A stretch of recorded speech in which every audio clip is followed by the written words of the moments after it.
السلام علیکم ورحمۃ اللہ وبرکاتہ۔ امید کرتا ہوں کہ آپ سب دوست خیریت سے ہوں گے۔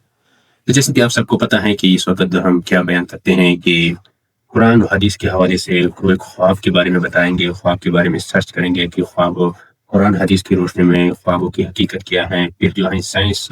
اس کے حوالے سے کیا کہتے ہیں، ان کی تحقیق کیا ہے، آخر میں عملی مشورہ جو کہتے ہیں وہ بھی بیان کریں گے اور نتیجہ اس کا کیا ہوتے ہیں، سب کو ہم اسٹیپ بائی اسٹیپ بتائیں گے، پوائنٹ بائی پوائنٹ ہم بتائیں گے۔ لیکن ہم آپ ہمارے ساتھ رہیے، آپ ہمارے چینل کو سبسکرائب کریں اگر آپ نہیں آئے تو۔ سب سے پہلے قرآن جو اس خوابوں کے بارے میں کیا کہتے ہیں، قرآن میں خوابوں کا ذکر آیا ہے، اس میں کیا ہوا ہے کیا نہیں ہوا ہے وہ بھی جانتے ہیں۔ اور قرآن میں کیونکہ خواب کا ذکر کئی بار آیا ہے، خاص طور پر حضرت یوسف علیہ السلام کو خواب ہو کہ حضرت یوسف علیہ السلام نے خواب دیکھا اور پھر اپنے والد کو بتایا تھا،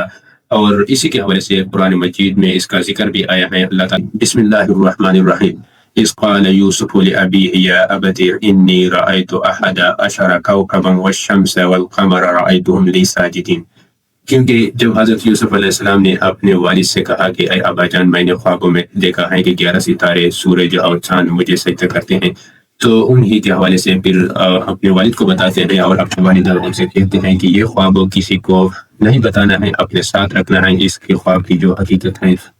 آپ کے لیے اگر کسی کو بتاتے ہیں تو آپ کے لیے مشکل بن جائے گا، تو آپ اپنے پاس رکھیں، کیونکہ اس سے واضح طور پر معلوم ہوتا ہے کہ آپ کو ایک ایسی بادشاہت ملے گی اور آپ کو ایسی تخت ملے گی جس کی وجہ سے لوگ حسد کر کے آپ کو نقصان پہنچائے گا۔ تو اسی طرح جب قرآن مجید میں بھی خوابوں کا ذکر ہے اور بعد میں یہ خواب بن کر حقیقت بن کر، تو بعد میں یہ خواب حقیقت بن گیا، اور اس میں ہمیں یہ سبق ملتا ہے کہ کچھ خواب واقعی اللہ کی طرف سے اشارہ ہوتے ہیں۔ تو اسی طرح ایک حقیقت کا واقعہ ہے 2011 میں پیش آیا تھا، جب ایک خاتون خوابوں میں اپنی والدہ کی طرف سے آگاہ کیا جاتا ہے، وہ خواب میں وہ اپنی والدہ دیکھتی ہیں اور انہوں نے کہا کہ فوری چیک اپ کراؤ اور آپ کو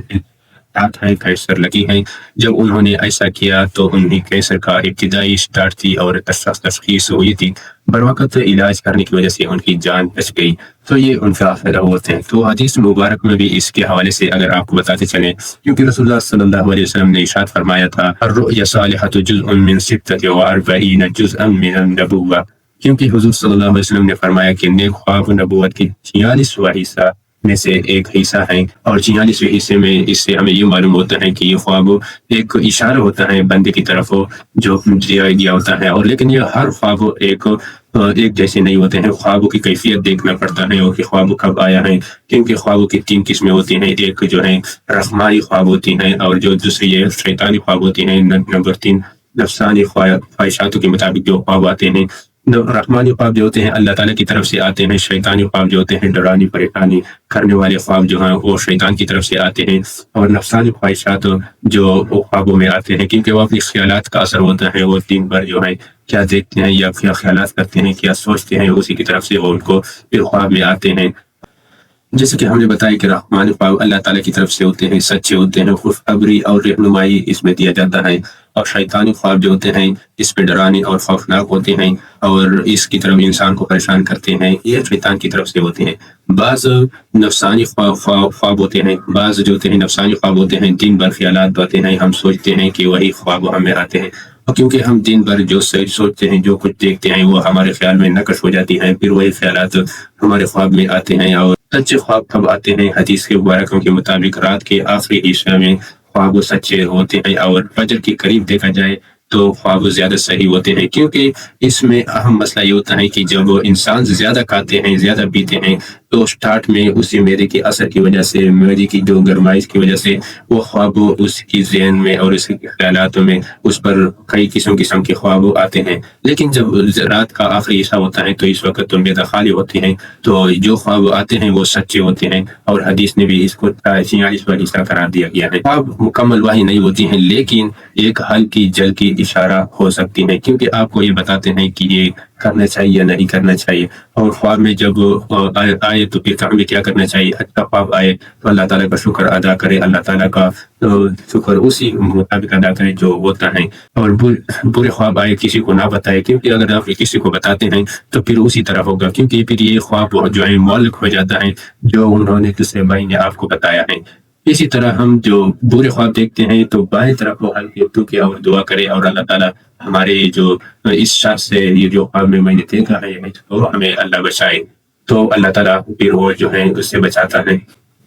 سائنس کیا کہتے ہیں؟ سائنس کہتے ہیں اس کے مطابق، کیونکہ وہ کہتے ہیں ہمارے نیند میں خواب دیکھتے ہیں اور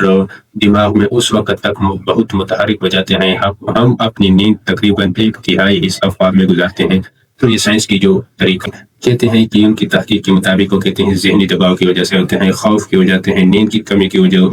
وجہ سے ہوتے ہیں، منفی سوچ کی وجہ سے ہوتے ہیں، کیونکہ ہم نے آپ کو بتایا تھا کہ منفی سوچ کی وجہ سے آپ کو قسم ڈرانے خواب بھی آ سکتے ہیں، کیونکہ آپ بعض لوگ ایسے ہوتے ہیں، بعض بچے ایسے ہوتے ہیں کہ وہ رات بھر جو ہیں فلمیں دیکھتے ہیں، ڈرانے خواب دیکھتے ہیں، جو فلمیں دیکھتے ہیں، اور دوسری طرف ہمیں اس سے جو ڈرانے خواب آتے ہیں اس سے کیسے بچنا ہوگا۔ تو یہ بات یاد رکھیں کہ ہم جو ہیں زیادہ فلمیں نہ دیکھیں اور اسی طرح برے خیالات نہ کریں، اور اسی اسلام کی اصولوں کے مطابق آپ سوتے ہیں دائیں طرف آپ لیٹ کر سو جائے اور دعا پڑھیں اور اللہ تعالیٰ سے مغفرت کی دعا کریں، اور اللہم بسمک اموت و احیا اور آیات الکرسی اللہ لا الہ الا هو الحی القیوم لا شریک لہ، اس کو پڑھیں۔ تو اسی وجہ سے انشاءاللہ آپ کو خواب میں ڈرانے خواب میں جو ہے آپ کو ڈرانے خواب نہیں دیکھیں گے، اور اللہ تعالیٰ ہمیں اس پر عمل کرنے کی توفیق نصیب فرمائے۔